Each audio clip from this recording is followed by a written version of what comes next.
শহরের রাস্তায় হঠাৎ দেখা গেল এক রহস্যময় বাঁশিওয়ালাকে। তার বাঁশির সুরে যেন জাদু ছিল।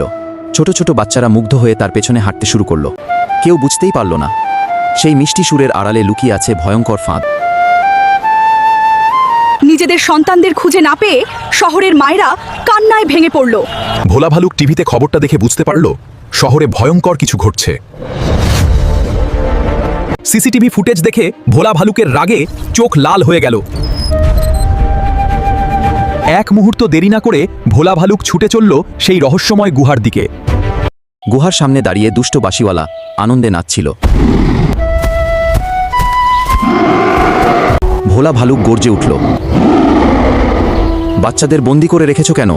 আমি এদের দেশের বাইরে পাচার করব। হও, তুমি আমার সাথে থাকো, তোমাকেও কমিশন দেব। ভোলা ভালুক হেসে বলল, তোমার কমিশন আগে আমার কাছ থেকে নিয়ে যাওই।